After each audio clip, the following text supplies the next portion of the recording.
पाठवा सरळ हाताची मुद्रा, डोळे बंद, मन शांत, दीर्घ श्वास करून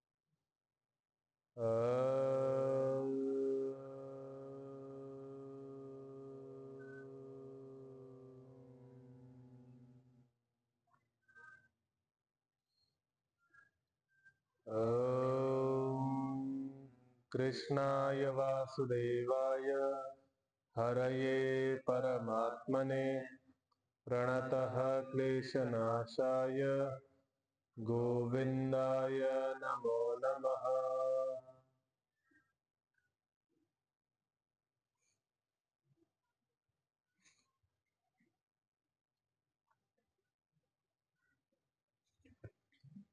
तर चतुर्थोध्याय। ओम श्री परमात्मने नमः। अथ चतुर्थोऽध्यायः। श्री भगवान् उवाच इमं वैवस्वते योगं प्रोक्तवानहमव्ययम् विवस्वान्मनवे प्राह मनोरेक्ष्वाकवे ब्रवीत्। आता श्री भगवान म्हणते की इमम म्हणजे योग, इमम योगम हा जो योग आहे हा ज्ञान योग आणि हा कर्मयोग। विवस्वते मी म्हणजे श्रीकृष्णांनी विवस्वान मनूला म्हणलं होतं। आता विवस्वान मनू म्हणजे आपल्या मन्वंतर मध्ये एक मनू आहेत, ठीक आहे। अहम अव्ययम, अव्ययम इथं म्हणले अविनाशी, जसं आधी पण भरपूर वेळा मनू एक ऋषी आहेत, ठीक आहे, ज्यांचा एक आयु आहे। तर त्यांचा आयु आहे 71 चतुर्युगीचा त्यांचा आयु आहे, म्हणजे 43,20,000 वर्षांची एक चतुर्युगी आहे। चतुर्युगी म्हणजे सतयुग, त्रेता, द्वापर, कलियुग हे चारी जोडले तर एक चतुर्युगी बनते। असे 71 चतुर्युगी चा एक मन्वंतर बनतो आणि असे 14 मन्वंतरांची आपली पूर्ण सृष्टी आहे, ठीक आहे। त्यातले वैवस्वत मनू म्हणजे 7वे मनू आहेत। ह्याच्या आधी 6 होऊन गेलेले आहेत, ठीक आहे। तर 6 × 71 ते होऊन गेलेले आहेत, इंटू 43,20,000 वर्ष, एवढे वर्ष सृष्टीचा कालखंड झालाय, ठीक आहे। आणि ह्या ह्या मन्वंतर मध्ये पण 7व्या मन्वंतर मध्ये 71 चतुर्युगी पैकी 27 चतुर्युगी झालेले आहेत। हा 28वा चतुर्युग आहे आणि ह्या 28व्या चतुर्युग मध्ये आपल्याला त्रेतायुग मध्ये रामायण बद्दल माहिती आहे, द्वापर युग मध्ये श्रीकृष्णजींबद्दल माहिती आहे, सतयुग बद्दल काही नाही माहिती आपल्याला, ठीक आहे। तर असे 27 चतुर्युग गेलेले आहेत। त्याच्यात सतयुग, द्वापरयुग, कलियुग 28वा सतयुग, त्रेता आणि द्वापर 28वा गेलेला आहे। आता कलियुग चालू आहे, कलियुगचे पण 5,000 वर्ष पूर्ण झालेले आणि कलियुग आहे 4,32,000 वर्षांचा, ठीक आहे। आपण किती जगतोय आपण कल्पना करायची फक्त। आपले ह्याच्या आधी किती जन्म झाले असतील आणि ह्याच्या नंतर किती जन्म होतील आपल्याला काही माहिती नाही, जोपर्यंत आपल्याला मोक्ष भेटत नाही तोपर्यंत माहिती नाही। तर हे वैवस्वत मनू आपल्या ह्या मन्वंतरचे मनू आहेत, ठीक आहे। आणि त्यांची आयु आहे 71 चतुर्युगीची आयु आहे। तर श्रीकृष्णजींनी असं म्हणते की मी त्या वैवस्वत मनूला हे सगळं कर्मयोगचा ज्ञान आणि ज्ञानयोगचा ज्ञान दिलेला आहे, ठीक आहे। तर विवस्वान मनवे प्राह मनुर इक्ष्वाकवे. आता त्या 28व्या चतुर्युगीचा एक इक्ष्वाकू म्हणून एक राजा आहे. सुरुवातीचा जो सतयुगला पहिला राजा होता तो इक्ष्वाकू राजा आहे. ठीक आहे. मनुर इक्ष्वाकवे अब्रवीत. इक्ष्वाकू राजा त्याला सांगितलं. ते इक्ष्वाकू पासून हे सगळं सुरू झालंय. म्हणजे सतयुगची आयु इक्ष्वाकू पासून सुरू झालेली. 28व्या सतयुगची आयु. 27 पर्यंत आपल्याला 27चं माहीतच नाही आपल्याला 27 मध्ये काय झालं. हे 28व्या कलियुग मध्ये हे इक्ष्वाकू प्रथम राजा आहेत. त्यांना श्रीकृष्णजी म्हणते त्यांना मी सांगितलेलं आहे. आता इथं म्हणलंय की प्रोक्तवान. प्रोक्तवान म्हणजे सांगणं. प्र उपसर्ग पूर्वक उक्तवान धातू आहे. वच धातू आहे. वच धातूचा रूप बनलाय उक्तवान असं. ठीक आहे. तर प्र उपसर्ग पूर्व उक्तवान असं रूप बनलंय. विवस्वान मनोय प्राह. आह पण बोलण्यासाठी आहे, म्हणण्यासाठी. मी म्हणलो. विवस्वान मनूनी इक्ष्वाकूला सांगितलं. विवस्वान मनूनी सांगितलं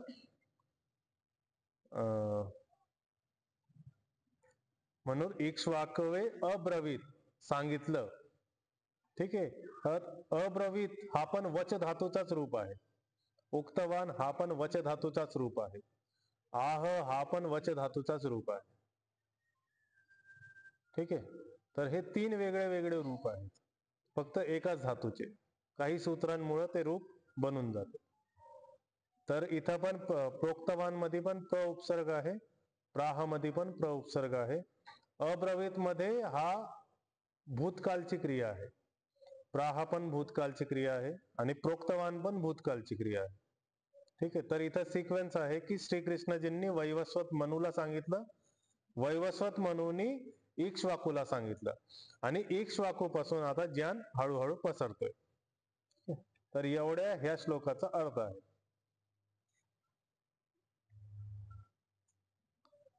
तर प्रोक्तवान प्र उपसर्ग पूर्व उक्तवान ओ झाला. प्र आणि उ अकार आणि उकार मिळून ओकार झाला. प्रोक्तवान. अहम जुडला. प्रोक्तवान मध्ये अहम जुडला. न हलंत होता अहम जुडला. अहम सोबत अव्ययम पण जुडला. ठीक आहे. 3 शब्द आहेत. प्रोक्तवान, अहम, अव्ययम. तर म्हणताना प्रोक्तवानहम अव्ययम असं म्हणायचं. प्रोक्तवानहम अव्ययम. ठीक आहे. न ह मव्ययम असं म्हणायचं. न ह म ह्याचं स्पष्ट उच्चारण करायचं. त्याच्यानंतर विवस्वान मनवे. ठीक आहे. हे पण शब्द जोडलेत.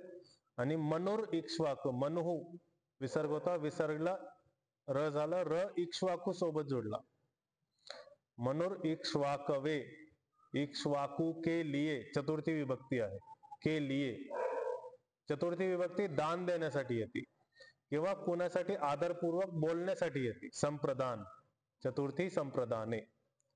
सम्यक प्रदान करणे. तर कधी आपण वचन पण प्रदान करू शकतो, वस्तू पण दान देऊ शकतो. तर इथं वचन प्रदान करणे. तर चतुर्थी विभक्ती. इक्ष्वाकवे इथं पण चतुर्थी. मनवे इथं पण चतुर्थी. विवस्वते 3 ठिकाणी चतुर्थी विभक्ती. ठीक. अब्रवीत हा भूतकाळची क्रिया आहे. अब्रवीत तशी संधी झालेली अवग्रह चिन्हाच्या पाठीमाग सायलेंट. सर इमं विवस्वते योगम पहिला पाद. प्रोक्तवानहम अव्ययम दुसरा पाद. विवस्वान मनवे प्राह तिसरा पाद. मनोरिक्ष्वाकवे ब्रवीत चौथा पाद. असायलेंट करायचं आहे, अ म्हणायचं नाहीये. तर उच्चारण घेऊयात. इमं विवस्वते योगम. इमं विवस्वते योगम. प्रोक्तवानहमव्ययम्. प्रोक्तवानहमव्ययम्. विवस्वान् मनवे प्राह. विवस्वान् मनवे प्राह. मनोरिक्ष्वाकवे ब्रवीत. मनोरिक्ष्वाकवे ब्रवीत. सगळे सोबत. इमं विवस्वते योगम. प्रोक्तवानहमव्ययम्. विवस्वान् मनवे प्राह. मनोरिक्ष्वाकवे ब्रवीत. इमं विवस्वते योगं प्रोक्तवानहमव्ययम् विवस्वान् मनवे प्राह मनुर्रेक्ष्वाकवे ब्रवीत्. दुसरा श्लोक. एवं परंपरा प्राप्तम् इमं राजर्षयो विदुः सकाले नेह महता योगो नष्टः परंतप. एवं ह्या प्रकारे, एवं म्हणजे ह्या प्रकारे परंपरा प्राप्त झालेली आहे. कोणाला प्राप्त झालेली आहे? इमम, इमम परंपरा, योगची परंपरा. इमम योगम नाही, इमम प्राप्तम, ही योगची परंपरा प्राप्त झालेली आहे. राजर्षयो विदु, कुणाला प्राप्त झाली? राजर्षयो हो विदुहू, विदुहू अर्जुनसाठी, की तू असं समज, तू असं जाणून घे. हे अर्जुन, राजर्षी जे राजा पण होते आणि ऋषी पण होते. तर इक्ष्वाकू राजा पण आहेत आणि ऋषी पण आहेत. त्यांच्यामध्ये तसे ऋषींचे गुण पण आहेत. आणि करतेत, प्रथम राजा आहेत, त्यामुळं राजा पण आहे. तर राजर्षयो विदुः, राजर्षींना मी सांगितलं होतं, हे योग प्राप्त झालं होतं. हे जे मी सांगितलेलं ज्ञान आहे इक्ष्वाकूला, ते योग राजर्षींना प्राप्त झालेलं आहे परंपरापासून. ठीक आहे. सकाले नेह महता, आणि ते काय झालं? ते खूप कालापासून, महता, महता यानी बहुत मोठ्या कालापासून. इक्ष्वाकू नंतर ज्ञान हळूहळू पसरत गेला, पण ते खूप मोठ्या कालापासून. जसं आपल्याला सतयुग बद्दल काही माहिती नाही, त्रेतायुग मध्ये फक्त रामाचा कालखंड माहिती, ते पण थोडासा. द्वापर मध्ये फक्त कृष्णजींचा आणि महाभारताचा कालखंड माहिती, ते पण थोडासा, एकदम शेवटी. आणि कलियुग मध्ये 5000 वर्षांमध्ये तर काय काय झालं आपल्याला सगळं माहित नाही. तर तेच म्हणतात की सकालेन इह, की हा जो ज्ञान आहे, की हा हे एवढ्या मोठ्या कालामध्ये हा जो ज्ञान आहे, योगचा ज्ञान आहे, तो नष्ट होऊन गेलाय. हे परंतप, परंतप म्हणजे दुसऱ्यांना तापून देणारा, दुसऱ्यांना मारणारा. पर म्हणजे शत्रू, तप म्हणजे त्यांना तापून देणारा, तापून देणारा अर्थात मारून देणारा असं. तर जे परंपरापासून राजर्षींना योग प्राप्त झालं आहे, ते खूप मोठ्या कालापासून लुप्त झालं आहे. ते विसरत चाललेले आहेत, लोक विसरत चाललेले आहेत असं सांगितलं. तर एवं परंपरा प्राप्तम, परंपरा प्राप्तम, परंपरापासून प्राप्त असं संधी, असा विग्रह आहे. परंपरा प्राप्तम एक समस्त पद आहे, त्याचा विग्रह असा आहे, परंपरापासून प्राप्त, परंपरा से प्राप्त हुआ ज्ञान. इमम राजर्षयो, इमम योगम राजर्षयो विदु. ठीक आहे, राजर्षींना प्राप्त झालं. राजर्षय, कारण की बहुवचन मध्ये आहे, तर राजर्षय विसर्ग होता, विसर्गला ओकार झाला. ठीक आहे. सकालेन इह, कालेन आणि इह मध्ये संधी झाली एकार, कालेन इह, अकार आणि इकार मध्ये संधी झाली एकार, काले नेह. महता योगो नष्ट परंतप, योग नष्ट, विसर्ग होता, विसर्गला ओकार झाला, न पुढे असताना. ठीक. पहिला पाद आहे एवं परंपरा प्राप्तम. दुसरा पाद आहे राजर्षयो, इमम राजर्षयो विदुः. तिसरा पाद आहे सकाले नेह महता. चौथा पाद आहे योगो नष्ट परंतप. उच्चारण घेऊयात. एवं परंपरा प्राप्तम, एवं परंपरा प्राप्तम् इमं राजर्षयो विदुः इमं राजर्षयो विदुः सकाले नेह महता सकाले नेह महता योगो नष्टः परंतप. योगो नष्टः परंतप. सगळे सोबत. एवं परंपरा प्राप्तम इमं राजर्षयो विदुः सकाले नेह महता योगो नष्टः परंतप. एवं परंपरा प्राप्तम इमं राजर्षयो विदुः सकाले नेह महता योगो नष्ट परंतप. तिसरा श्लोक. स एवायं मया तेद्य योगः प्रोक्तः पुरातनः भक्तोऽसि मे सखा चेति रहस्यं ह्येतदुत्तमम्. स एव अयं मया. स एव म्हणजे तेच योग. एव योगच, योग ही. अयम मया म्हणजे तो योग मी त्यांना अद्य तुम्हाला, तुमच्यासाठी, अर्जुनासाठी. अद्य योग प्रोक्त पुरातन, जो पुरातन योग आहे त्याला मी परत आता तुमच्या समोर मांडतो. भक्तोसी मे सखा च इति. तू भक्त असशील किंवा माझा मित्र असशील, ठीक आहे, भक्त असशील आणि तू माझा मित्र असशील तर रहस्यम हि एतद उत्तम. ह्या रहस्याला नीट समजून घे, जाणून घे.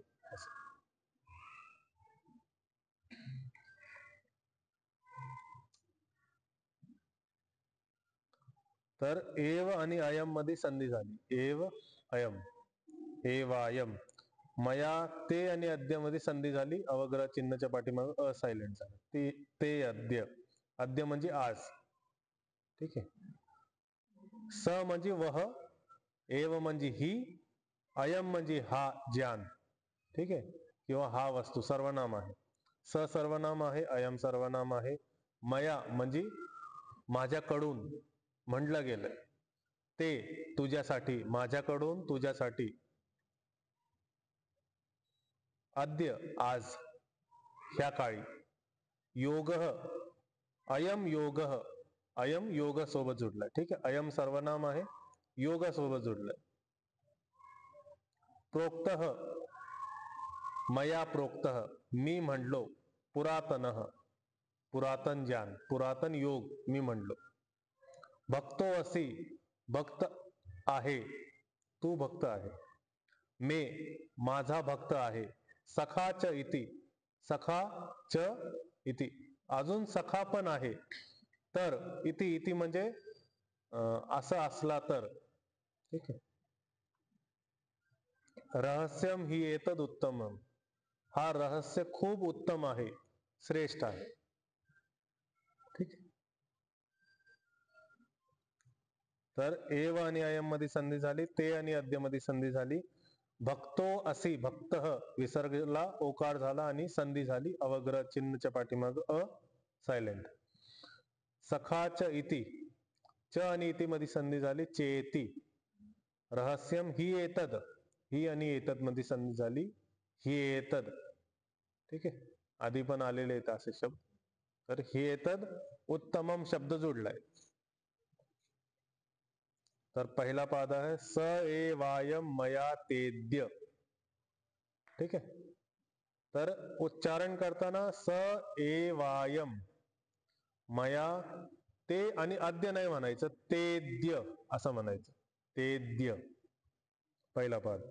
योग प्रोक्त पुरातन दुसरा पाद. भक्तोसी मे सखा चेती तिसरा पाद. भक्तोसी मे सखा चेती तिसरा पाद. रहस्यम ह्येतद उत्तमम चौथा पाद.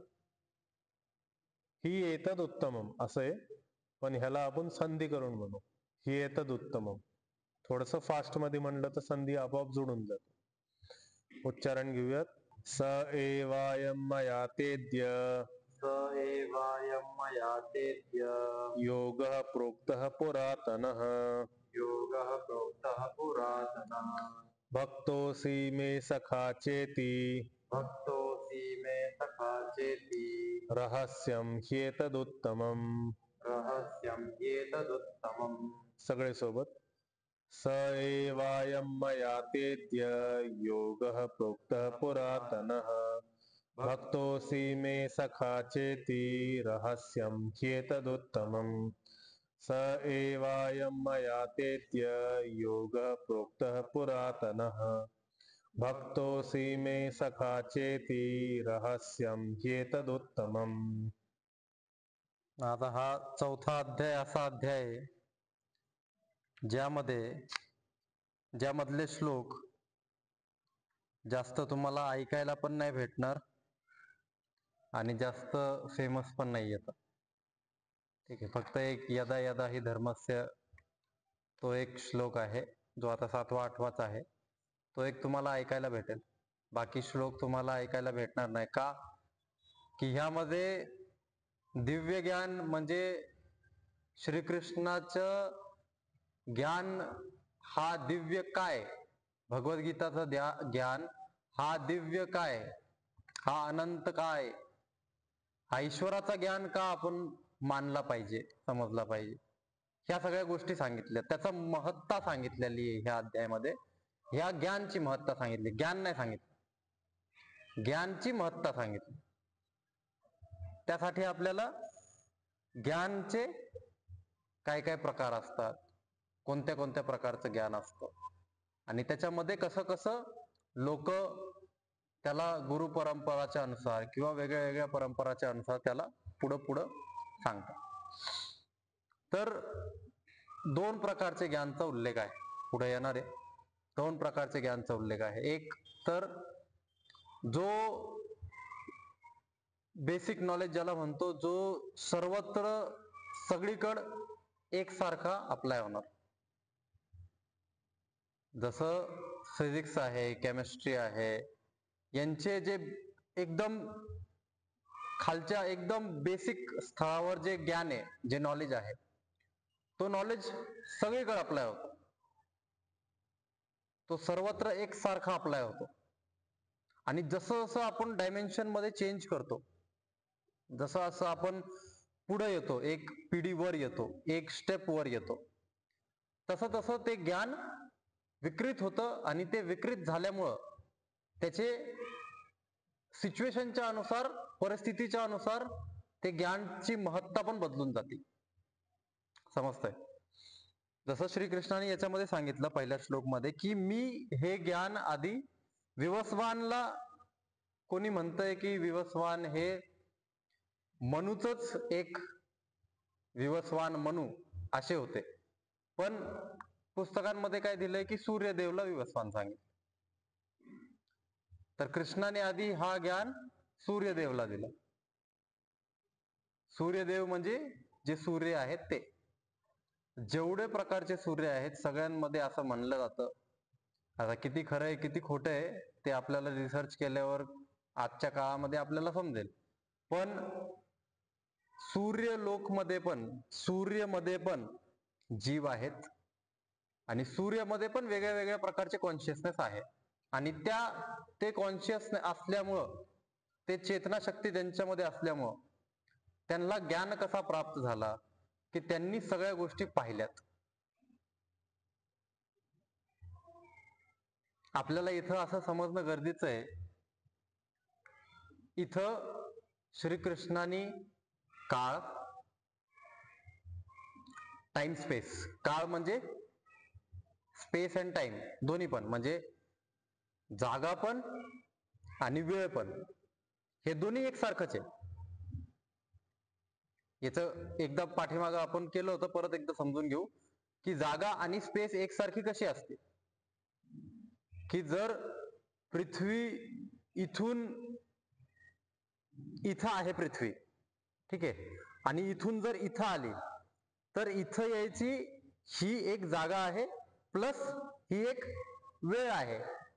ह्या वेळी ह्या स्पीडनी आली तर ते राहणार, स्पीड साईडला राहू द्या, पण स्पेस आणि टाइम एकच आहे. तर त्याला एकत्र आल्यानंतर आपण म्हणतो काळ, ठीक आहे. आणि त्या काळाला पण निर्धारित केलंय की काळ पण ज्ञान घेतो, तसंच जे जे चेतना शक्तीमध्ये स्थित आहेत, जसं पृथ्वीला नाही म्हणू शकत पण सूर्याला म्हणू शकतो, ठीक आहे. तर सूर्य ह्याच्यामध्ये चेतना शक्ती आहे, तर अशी चेतना शक्ती असल्यामुळं तो पण ज्ञान अर्जित करतो, काळ पण ज्ञान अर्जित करतो. आता ज्ञान अर्जित करतो म्हणजे काय? आपण ज्ञान अर्जित करतो म्हणजे काय?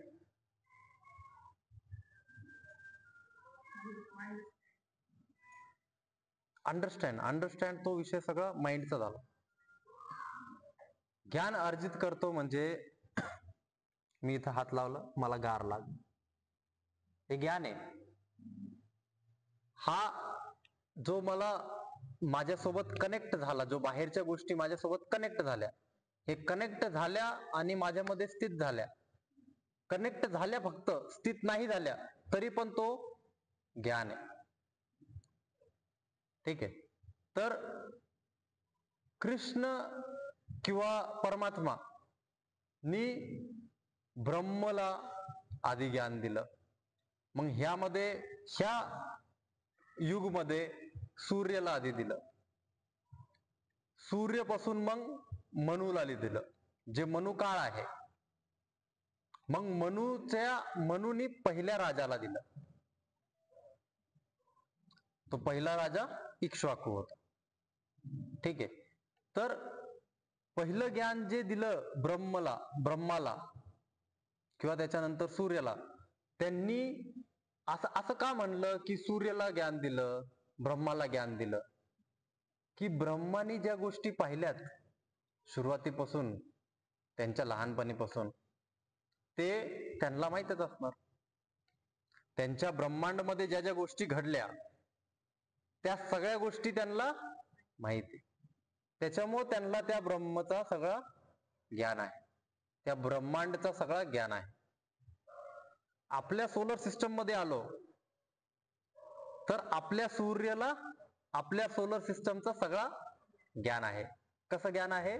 की त्यांनी सगळ्या गोष्टी पाहिल्या म्हणजे डोळ्यांनी नाही पाहिले, पण अनुभव केले किंवा त्याच्यासोबत कनेक्टेड आहेत.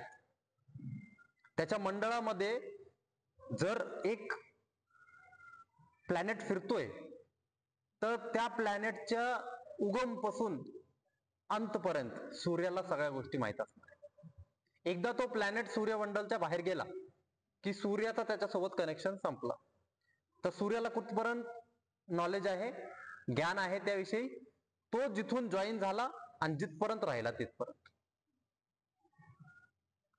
तर अशा प्रकारचं ज्ञान आत्मामध्ये उतरतं, चेतना शक्तीमध्ये उतरतं.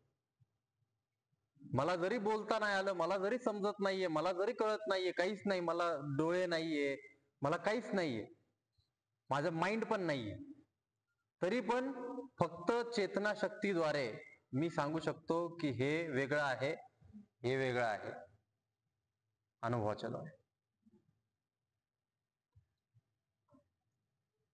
अनुभवाच्या द्वारे, बरोबर. तर हे यांनी असं एक एक काळाच्या हिशोबाने, सूर्याच्या हिशोबाने, इक्ष्वाकू राजाच्या हिशोबाने, मनुदेव म्हणा किंवा मनुष्याच्या हिशोबाने असं ज्ञान एकेकाला दिलं. याच्यामध्ये खूप वाद आहे. ठीक, वेगळ्या वेगळ्या धर्मांमध्ये वेगळे वेगळे वाद आहेत. आपल्या हिंदू धर्मामध्येच वेगळे वेगळे वाद आहेत. त्रयत्वाद, अद्वैतवाद, द्वैतवाद, विशिष्ट अद्वैतवाद. ठीक आहे. तर असे वेगळ्या वेगळ्या वादमध्ये काय होतं की कृष्णाला कोणी ईश्वर मानतं, कोणी नाही मानत. रामाला कोणी ईश्वर मानतं, कोणी नाही मानत. त्रयत्वाद मध्ये त्यांना ईश्वर नाही मानत. का? की ईश्वर पृथ्वीवर नाही येऊ शकत, तो अनंत आहे, तो सर्वत्र आहे. मग तो पृथ्वीवर आला तर तिथं कोण आहे? मग जर तो ईश्वर आहे तर ईश्वर तर एकच आहे. मग हा ईश्वर आहे का तो ईश्वर आहे?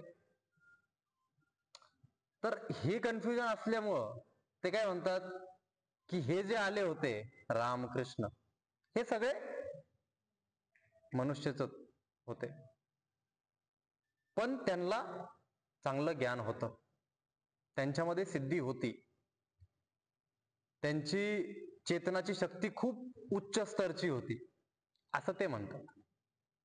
आणि अद्वैतवादी काय म्हणतात? अहम ब्रह्मास्मी तत्वमसी, म्हणजे मी पण ईश्वर आहे आणि सगळे ईश्वर आहेत. का? तिथे समुद्राचं एक कण असो किंवा समुद्र असो, ट्रेट तर एकसारखे आहेत ना, कॅरेक्टरिस्टिक्स फंक्शन्स तर एकसारखे आहेत ना दोघांचे, असं अद्वैतवादींचं म्हणणं आहे. अंतरायतवादींचं वेगळं म्हणणं. ठीक, काऊन की ते तिन्ही गोष्टींना सेपरेट मानतात, ईश्वर, प्रकृती आणि आत्मा. अद्वैतवादी ईश्वर, प्रकृती, आत्मा तिन्हीला एकच मानतात. ठीक, कृष्णाने जे गोष्टी सांगितल्या काही काही श्लोकांमध्ये, काही काही अध्यायामध्ये त्रैतवादच्या हिशोबाने सांगितलं, काही काही अध्यायामध्ये अद्वैतवादच्या हिशोबाने. ज्याचं परसेप्शन ब्रॉड आहे, ज्याचा दृष्टिकोन मोठा आहे, त्याला काही फरक नाही पडणार, काही असो. छोट्या संकुचित दृष्टिकोननी जो पाहणार तो म्हणणार त्रैतवादी सगळे चुकीचे आहेत, त्रैतवादी म्हणणार सगळे अद्वैतवादी चुकीचे आहेत. त्यांचा दृष्टिकोन संकुचित आहे त्याच्यामुळे. ज्याचा दृष्टिकोन मोठा आहे त्याला दिसतंय की हा हे ह्या मनस्थितीमुळे असं वागतायत, हे ह्या मनस्थितीमुळे असं वागतायत. तर ज्ञानमध्ये आपल्याला काय समजलं, जसं जसं स्टेप पुढे जाणार तसं तसं ज्ञानामध्ये विकृती येणार, आणि विकृती आली की परिस्थिती अनुसार, काळानुसार तो ज्ञान बदलणार. पण जो मूल ज्ञान आहे तो नाही बदलणार. तर श्रीकृष्णाने काय सांगितलं की हा जो आहे हा मूल ज्ञान आहे, मी जो तुला देतोय, मी जो तुला सांगतोय, हा मूल ज्ञान आहे. की इंद्रिय आधी राहणार, शरीर आधी राहणार, मग तन्मात्रा, मग मन, मग बुद्धी, मग त्याच्यानंतर आत्मा. हा जो सिक्वेन्स आहे हा मूल ज्ञान आहे, याला तू उलट नाही करू शकत, हा असंच राहणार. पण शरीर असंच बनणार का कायम? असं मन असलं तर असंच शरीर बनणार, असं होणार का? नाही. तिथं ज्ञान विकृत होतो, तिथं बदलू शकतो. तर स्टेप वाईज ज्ञान बदलतो. पण जसं आजच्या काळामध्ये आपण शरीराच्या विषयी, मनाच्या विषयी आणि भरपूर गोष्टींच्या विषयी, तुम्ही वजन वाढवा, कमी करा, किंवा शरीरामध्ये वेगळ्या वेगळ्या रोगांवर उपचार करा, तर आयुर्वेद वेगळ्या पद्धतीने सांगणार, नॅचरोपॅथ वेगळ्या पद्धतीने सांगणार, ॲलोपॅथ वेगळ्या पद्धतीने सांगणार, होमिओपॅथ वेगळ्या पद्धतीने सांगणार. याच्यामध्ये अजून एनर्जी हिलिंग आहे. ठीक आहे, एनर्जी हिलिंग मध्ये तुम्हाला फक्त ध्यान मेडिटेशन करूनच हील करतात. असे वेगळ्या वेगळ्या प्रकारचे नॉलेज आहे. रोग एकच आहे, पण त्या रोगला पाहण्याची दृष्टी वेगळी असल्यामुळं त्याच्यावर उपचार वेगळा बनतो. आणि उपचार वेगळा झाला की त्या उपचारचं जे नॉलेज आहे ते सगळं दुसऱ्या उपचारावर अप्लाय होणार नाही. मग असे जसं जसं आपण पुढं पुढं विकृत होत जातो तसं तसं ज्ञान पण ब्रॉड होतो. आणि ह्या ब्रॉड ज्ञानला सेपरेट करून पाहणं खूप गरजेचं आहे. याच्यामध्ये जर आपण मिक्स केलं तर मग आपल्याला कन्फ्युजन तिथं तयार होतं. एखादा व्यक्ती म्हणणार की पोटामध्ये मासे, मछली आणि दूध एक सोबत घेतल्याने काय फरक नाही पडत. आणि आयुर्वेदमध्ये व्यक्ती म्हणणार की ते एक सोबत घेतलं तर तुम्हाला त्रास होऊ शकतो. ठीक आहे, वेगळा कोणता पण स्किन प्रॉब्लेम किंवा ऍसिडिटी वगैरे काही पण त्रास होऊ शकतो. दुसरा व्यक्ती म्हणणार की नाही होणार. का? तो म्हणतोय की साऊथ मध्ये किती लोक खातात, काही फरक पडतोय का त्यांना? काही फरक नाही पडत. किती भात खातात तरी त्यांचं अंग दुखतं का? नाही दुखत. तेच मध्य प्रदेशमध्ये, महाराष्ट्रामध्ये, ह्या भागामध्ये जास्त भात खाल्ला की लगेच पाठ दुखायचे चालू होती, गुडघे दुखायचे चालू होतं. मग हे काय कशाचं डिफरन्शिएशन झालं? काळ. काळचा डिफरन्स आहे. काळ म्हणजे स्पेसचा डिफरन्स आहे. त्या एरियामध्ये त्या गोष्टी चालतायत, ह्या एरियामध्ये नाही चालणार. तिकडे ह्युमिडिटी आहे, तिकडे वातावरण तसं आहे, त्याच्यामुळे तिकडे चालणार. आपल्या इकडे नाही चालणार, आपल्या इकडे वातावरण वेगळं आहे. नॉर्थचे लोक बटाटा भरून खातात, पण इकडं बटाटा खायला लागलं तर आपल्याला लगेच गॅस आणि बाकीच्या गोष्टी होतात. तर अशा गोष्टी आहेत. आलू मटर खूप चालतं तिथं, आपल्या इथं आलू मटरनी लगेच गॅस होणार. हा, सगळ्यामध्ये आलू. हा, तर काळच्या हिशोबाने हा जो वरचा नॉलेज आहे हा बदलतो. आपल्याला हे समजणं गरजेचं आहे की हे नॉलेज सगळं बरोबर, कोणतंही चुकीचं नाहीये. एक तर सगळं चुकीचं आहे, फक्त एक सत्य आहे परमात्मा. एक तर असं माना. दुसरं की सगळं बरोबर आहे, दृष्टी वेगळी आहे, ज्ञान वेगळं आहे. आणि असं समजलं तर आपल्याला त्रास नाही होत. आपल्याला समजतं की ह्या मनुष्याची प्रकृती अशी, म्हणजे पाठीमागच्या अध्यायामध्ये सांगितलं की निग्रह किम करिष्यते प्रकृती अंती भूतानी. तो त्याच्या प्रकृतीच्या हिशोबाने काम, सगळे भूत आपल्या त्यांच्या प्रकृतीच्या हिशोबाने काम करणार. त्याला तू सेपरेट समज, त्या ज्ञानला तू सेपरेट समज, त्यांच्या नॉलेजला, त्यांच्या एक्सपिरियन्सला तू सेपरेट समज. आणि त्यांना त्यांच्या नॉलेजच्या हिशोबाने, त्यांच्या एक्सपिरियन्सच्या हिशोबाने तू डेव्हलप करायचा प्रयत्न कर, कसं करू शकतो ते. ठीक आहे. तर असं ज्ञानच्या विषयी याच्यामध्ये पूर्ण अध्यायामध्ये हेच सांगितलं जाणार की हा ज्ञान दिव्य का आहे. त्याला ज्ञान कर्म संन्यास योग असं म्हणतात. ज्ञान कर्म संन्यास योग किंवा दिव्य ज्ञान योग असं. ठीक आहे. मग याच्यामध्ये उल्लेख चतुर्युग किती वर्षाचा आहे, एक युग, असे किती युग आहेत, असे किती युग महायुगांचा ब्रह्मचा दिवस असतो, रात्री असते. 1000 महायुगांचा ब्रह्मचा एक दिवस आणि एक रात्र असते. ठीक आहे, एक दिवस आणि एक रात्र. आणि त्या ब्रह्माला विष्णूने एका श्वासमध्ये घेतलंय आणि एका श्वासमध्ये सोडलंय. म्हणजे असे श्वास घेताना अंगिनत ब्रह्म विष्णूमध्ये लीन होऊन जातात, शून्यमध्ये परमात्मामध्ये लीन होऊन जातात. आणि श्वास सोडला की ते अंगिनत ब्रह्म बाहेर येतात. आणि ते सगळे ब्रह्म, एक एक ब्रह्मचा 1000 महायुगाचा दिवस, 1000 महायुगाचा रात्र. ठीक आहे. तर एवढा मोठा काळखंड समजून आपण याला असीम म्हणतो, अनंत म्हणतो. आणि एवढ्या अनंत मध्ये आपल्या प्रॉब्लेम आणि आपलं आयुष्य, या सगळ्या गोष्टींवर ज्यावेळेस आपण लक्ष देतो त्यावेळेस आपल्याला वाटतं की का चिडचिड करायचं, का कशाला त्रास करून घ्यायचा स्वतःला. त्याच्यामुळे हे महत्ता जाणणं गरजेचं आहे. महत्ता नाही समजली ज्ञानची, हे ज्ञान का महत्वपूर्ण आहे, हे ज्ञान का गरजेचं आहे, हे जर नाही समजलं आपल्याला, तर आपण याला चुकीचं म्हणणार. आणि आपण आपल्या छोट्या छोट्या गोष्टींमध्ये गुंतून राहणार. आणि याला चुकीचं म्हणणारे भरपूर लोक आहेत. हिंदू धर्मातले भरपूर लोक आहेत. ठीक आहे. की भगवद्गीताच्या ज्ञानला चुकीचं म्हणतात, की हे श्लोक दुसऱ्याने कोणीतरी सांगितलंय, श्रीकृष्णाने नाही सांगितलं. महाभारतमध्ये स्वतः वेदव्यासजींनी लिहिलंय ते, तरी पण त्यांना बिलीफ नाही. आपण काय करणार, आपण जे वाचलंय, जर श्री भगवान वाचा आहे तर भगवान म्हणले असते, आपल्याला जर आज नाही समजलं तर उद्या समजेल. आपण कोणत्या श्रेणीमध्ये जाणार, सगळं चुकीचं आहे फक्त एक ब्रह्म सत्य असं नाही, ह्या श्रेणीमध्ये नाही जायचं आपल्याला. सगळं बरोबर आहे, मला आता माहित नाहीये, मला आता समजत नाहीये, माझ्या लॉजिकच्या पलीकडे आहे, मी त्याला समजण्यासाठी काय करू शकतो, अशी दृष्टी जर राहिली तर आपण आपल्या परसेप्शनला, आपण आपल्या दृष्टिकोनला मोठं करू शकतो. आणि काहीच चुकीचं, सगळं चुकीचं आहे आणि फक्त एक ब्रह्म, तर मग आपण थोडेसे डोक्याने जाऊ. ठीक आहे.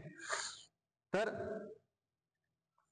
गुरु परंपराद्वारा, दुसऱ्या श्लोक मध्ये काय सांगितलं की ह्या सगळ्या नॉलेजला, ह्या सगळ्या ज्ञानला गुरु परंपराद्वारा राजांना आणि ऋषींना, जसं आपले ब्रह्मचर्य आश्रम, गृहस्थ आश्रम, वानप्रस्थ आश्रम, संन्यास आश्रम, त्याच्यानंतर वेगळे वेगळे आपले जाती, ज्याला आपण ब्राह्मण, क्षत्रिय, वैश्य, शूद्र, असे वेगळे वेगळे 4-4 भागांमध्ये सगळ्या गोष्टी बनवलेल्या आहेत. हे जे सिस्टम बनवलंय, हे सिस्टम बनवायचं कारण आहे, हे सिस्टम बनवायचं कारण आहे की हे जर सिस्टम असलं तरच आपण एका प्रॉपर स्टेपवर आपलं जे उद्धार करायचंय, उत्थान करायचंय नॉलेजचं, किंवा आपलं जे चेतनाशक्तीला वर उचलायचंय, ते उचलण्यासाठी आपल्याला त्या सिस्टमच्या द्वारे गेलो तर आपल्याला सोपं जातं आणि तरच आपण त्याला वर उचलू शकतो. आज हा सिस्टम पूर्ण विस्कळीत झालेला आहे. ब्राह्मण, क्षत्रिय, वैश्य, शूद्र विस्कळीत झालंय. ब्रह्मचर्य, गृहस्थ, वानप्रस्थ, संन्यास विस्कळीत झालाय.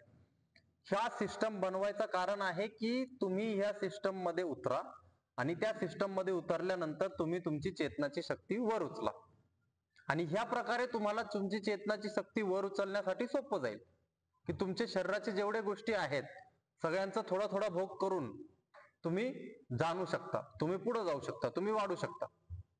मग तुम्ही एकच गोष्टीमध्ये लिप्त झाले आणि फिरून गेले, गुंतून गेले तर मग तुम्ही त्याच्यातून बाहेर पडणार नाही. तर आपल्याला मनुष्य जीवन भेटलंय तर आपण ऑलरेडी ह्या मार्गावर आलोय. आपल्याला इथून पुढे जे सिस्टम लावलेत त्या सगळ्या सिस्टमचा फॉलो करणं गरजेचं आहे, तर आपण एक चांगल्या चेतना स्तराला पोहोचू शकतो.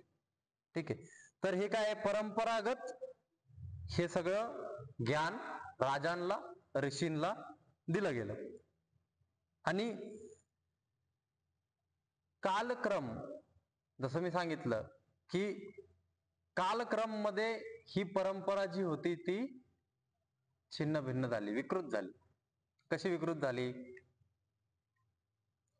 एक ऋषीनी, एक महात्माने अनुभव केला की 8 सिद्धी ह्या प्रकारे प्राप्त केली जाऊ शकते. अष्टसिद्धी आहेत जे हनुमानजींकडे. ठीक, त्या सिद्धींना अशा प्रकारे प्राप्त करू शकतो आपण. समजा हवेत उडायचंय तर हवेत उडण्यासाठी मला ध्यान करून जी हवा तत्व आहे त्या तत्वापर्यंत माझे कॉन्शियसनेस न्यावा लागेल.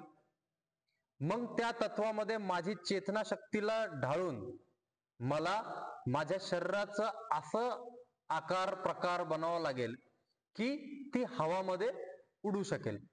ही एक सिद्धी आहे. कशी प्राप्त होणार? ती साधना केल्यानंतर, वायू तत्वावर साधना केल्यानंतर ती सिद्धी प्राप्त होणार. हा एक ऋषीला नॉलेज माहित होतं की हे कसं करायचं. ठीक आहे, अनुभवाच्या द्वारे. कसं माहित होतं? सूर्याला जसं माहित होतं तसंच अनुभवाच्या द्वारे. आता त्या ऋषीने त्याच्या शिष्याला सांगितलं. शिष्याच्या चेतना शक्ती एवढी चांगली नव्हती. त्यांनी खूप प्रयत्न केला पण ऋषींनी सांगितलं की साखरेची चव अशी आहे. त्यांनी जवळ साखरचा टेस्ट केला नाही तवर त्याला समजेल का की साखर कशी आहे? किती सांगितलं गोड आहे, लय असं भारी आहे, असं तसं काही सांगितलं तरी होईल का? नाही होणार. ऋषी त्याच्या आतमध्ये जाऊन चखून त्याला सांगू शकतो का की अशी आहे साखरेची चव? नाही सांगू शकत.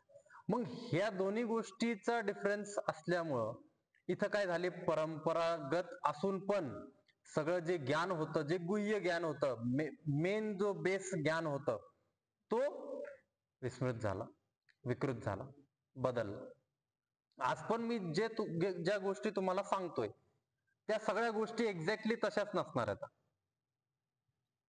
मी ज्या गोष्टी अनुभव केल्यात आणि मी त्या अनुभवातून तुम्हाला सांगतोय, तुम्हाला ते ऐकल्यानंतर, ते शब्द कानामध्ये पडल्यानंतर त्याचं मिनिंग काय बनतंय, माझ्या मिनिंग सारखं नाहीये ते. आजपर्यंत पण 3 अध्याय झाले आपले. 3 अध्यायामध्ये मी ज्या मिनिंगच्या हिशोबाने तुम्हाला जे शब्द टाकले कानामध्ये ते मिनिंग तुमच्यामध्ये उतरलेले नाही. कोणते मिनिंग उतरले? जे तुमच्या अनुभवात होते तेच मिनिंग तुम्हाला उतरले. तर इथं काय होतं की गुरु परंपराच्या गतपण जाऊन त्याला सांगितलं की असं असं ध्यान कर, हे वायू तत्व आहे. असं त्याला ध्यानमध्ये गेल्यानंतर वायू तत्वच समजला नाही की कोणता वायू तत्व आहे, कारण की त्याची चेतनाची शक्ती त्या स्तरची नव्हती. आणि ते नाही समजल्यामुळं त्यांनी काय पुढे सांगितलं की हे काय सिद्धी विद्धी काय नसतं, हे आधी होत होतं, आता नाही होत. त्या आधीच्या काळात होत होतं, आता नाही होत. ठीक. तर काळानुसार विकृत झालं नॉलेजमध्ये, ज्ञानमध्ये. ठीक. योगो नष्टः परंतप. हे सगळं ज्ञान जे आहे तो नष्ट झालाय, त्याच्यामुळे मी तुला परत सांगतोय. आणि जे कृष्णाने अर्जुनाला सांगितलं 5000 वर्ष आधी, ह्या पुस्तकामध्ये तेच लिहिलंय शब्द, पण आपल्या डोक्यामध्ये मिनिंग तो बसला नाही. हे कधी बसणार? ज्यावेळेस आपण अनुभव करणार त्यावेळेस एक्झॅक्टली तसा बसेल, जसा आहे तसा बसेल. कधी? अनुभव केल्यानंतर. त्यांनी जर वायू तत्वाला अनुभव केलं तर जसं सांगितलं एक्झॅक्ट तसं तो त्याला ट्रीट करू शकतो आणि हवेत उडायची सिद्धी जी आहे ती प्राप्त करू शकतो. ठीक आहे. आणि तिसऱ्या श्लोक मध्ये आहे की ह्या प्राचीन ज्ञानला जे लुप्त झालं आहे, जे संपलं आहे, त्याला तू माझा भक्त आहे, तू माझा मित्र आहे, त्याच्यामुळं इसलिये, त्या कारणामुळं मी तुला हे सांगतोय. जर मित्र नसला, भक्त नसला तर सांगितलं जाईल का? सांगितलं तरी त्याचा फरक पडेल का? नाही पडणार. हे नॉलेज मी कितीही प्रयत्न केला जबरदस्ती बसून कोणाला सांगितलं इथं, त्याचा फायदा होईल का? नाही. त्याच्यामुळे फोर्स करून करून मी कोणालाही इथं बोलवत नाही. जो येतोय तो येतोय, आणि तो मित्र असल्यामुळं, तो भक्त असल्यामुळं, तो त्याचा माझ्यावर विश्वास असल्यामुळं तो ग्रहण करायची इच्छा ठेवतोय. असं श्रीकृष्णाने सांगितलं की तू भक्त आहे, मित्र आहे, तुला माझ्यावर विश्वास आहे, तुला असं वाटतंय की हे जे सांगतायत हे बरोबर सांगतायत, कारण की याच्या आधी तू माझ्याकडून काय अनुभव घेतलेले आहेत की याच्या आधी मी ज्या गोष्टी सांगितल्या तुला त्या सगळ्या गोष्टी तुझ्या जीवनामध्ये खरे झाल्या. जसं मी एखाद्या स्टुडंटला किंवा एखाद्या क्लायंटला 2-3 वर्षापासून एक गोष्ट सांगतोय शरीराच्या विषयी, की शरीराचं असं असं असं असं शास्त्र आहे, तुम्ही असं असं असं असं वागलं पाहिजे. आणि त्याच्या जीवनामध्ये 2-3 वर्षामध्ये तशाच गोष्टी झाल्या बरोबर, की हे खाल्ल्याने हे झालं, ते खाल्ल्याने ते झालं, हे सोडल्याने माझं वजन कमी झालं, हे खाल्ल्याने माझं वजन वाढलं, आता गोळ्या खाल्ल्याने माझ्या शरीरामध्ये सूज येते. त्यांना सरांना समजलं, सरांनी सांगितलं की तुमच्या शरीरामध्ये सूज येते, याचं कारण हे हे आहे. तर त्याचा तिथं बिलीफ तयार झालं. आणि त्याच्यामुळं आज काही रेफरन्स नसताना मी त्याला एक गोष्ट सांगितली की उद्यापासून ती ही गोष्ट बंद कर, तुला फायदा होईल, तो लगेच ऐकणार. असं श्रीकृष्ण आणि अर्जुनाचा संबंध आहे. एवढं सगळं असून अर्जुनाचा प्रश्न 4था श्लोक मध्ये आहे की मी कसं मानून घेऊ की तुम्ही तर विवस्वांच्या नंतर जन्मलेत, तुम्ही तर मनूच्या नंतर जन्मलेत, तुम्ही तर सूर्यदेवच्या नंतर जन्म घेतलाय, मग मी कसं मानू की तुम्ही त्यांना सांगितलंय? असा प्रश्न अर्जुनाला पडतो इथं, एक कन्फ्युजन. मग ह्या कन्फ्युजनला दूर करण्यासाठी सगळं हे नॉलेजचं महत्व काय आहे आणि श्रीकृष्ण कोण आहे, काय आहे, काय दिव्यता काय आहे त्यांच्यामध्ये, या ज्ञानमध्ये दिव्यता काय आहे, हाच सगळा 4था अध्याय आहे.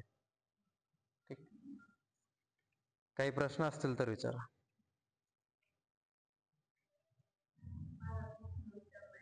अर्जुनाने विचारलं ना. ते चांगलं आहे ना. आता अर्जुनच आमच्यातर्फे बोलतोय बाबा. घ्यायचं शांतीपाठ. चाल,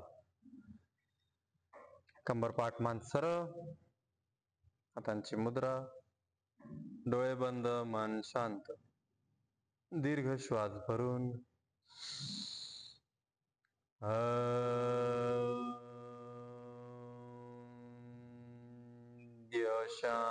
शांतिरंतरिक्षगं शांति, पृथ्वी शांतिरापः शांतिरौषधयः शांतिः, वनस्पतयः शांतिर्विश्वे देवाः शांतिर्ब्रह्म शांति, सर्वं शांति शांतिरेव शांति, सामा शांतिरेधि.